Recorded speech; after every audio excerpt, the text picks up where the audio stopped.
Мемлекет басшысы бүгін Оралдан кейін Ақтөбеге барды. Президент алдымен өңір халқына көрсетілетін медициналық көмектің қолжетімділігі мен сапасын бағамдауды жөн көрді. Сондықтан облыс орталығындағы көп салалы аурухананы аралап көрді.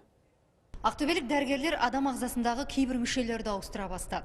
Облыс орталығында өткен жылы ғана ашылған көп салалы ауруханада білікті мамандар 3 адамның бүйрегін трансплантациялады. Биылда заманауи емдеу орнында 10 адамның бүйрегі, 2 науқастың бауыры ауыстырылады. Қазіргі күні біздің аурухананың жергілікті дәрігерлері осы орган ауыстыру операциясын қазір игерген.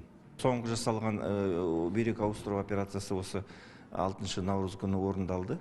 25 жастағы науқасқа 55 жастағы анасы бір бүйрегін беріп, оны біздің жергілікті дәрігерлер ота жасап, қазір бүгінгі таңда донор анасы үйіне шығарылды да, науқас ауруханадан шығарылуға әзірленіп жатыр.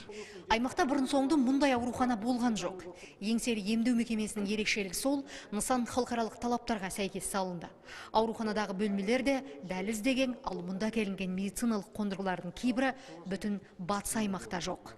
Несеп жолындағы тасты күтетін аппарат, тамырды зерттеп барып операция жасайтын, ағзаны оттегімен байытатын қондырғылар бар. Елбасы мұнда ұжым мүшелері дәрігерлермен кездесті. Сала мамандары президентке облыстың денсаулық сақтау саласындағы жетістіктер жөнінде баяндады. Емдеу орнында қазір 400 адам еңбек етіп жүр. Олардың 100-ден астамы білікті дәрігер. Қазақстанда аз үшеу. Үшеуінің біреуі сіздерде білесіздер. Енді ең соңғы қондырғыларды бердік, мынандай ғимарат салдық. Енді мамандарға байланысты. Сіздер жұмыстарыңызды жақсы істеп, осы қондырғының барлық мүмкіншілігін пайдалансаңдар, халыққа жақсылық болады. 320 адамға лайықталған ауруханада өткен жылдан бері жиыны 4000 операция жасалған. Ең күрделісі 50 адамның буыны алмастырылды. Емдеу орнында жас босанатын келіншектерге де барлық жағдай жасалған. Ауруханада 60 кереуеттік перзентхана бар. Былтырдан бері бұл бөлімде 2000-нан астам сәби дүниеге келді. Роддомның маған деген көмегі және маған көрсеткен қызметі өте жақсы ұнады. Врачтары, гинекологтары өте істерінің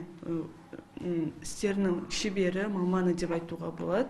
Елбасының аймаққа сапары 2 күнге созылады. Ертең мемлекет басшысы өңірдегі жетекші кәсіпорында болып, кәсіпкерлік нысандарды аралайды. Жергілікті іскер азаматтар мен ауыл шаруашылығы тауар өндірушілермен жүздеседі. Жайнагүл Төлеміс, Дархан Әлібек, Аршын Ахмет, президент телерадио кешенінің көмегімен Қазақстан ұлттық арнасы, Ақтөбеден.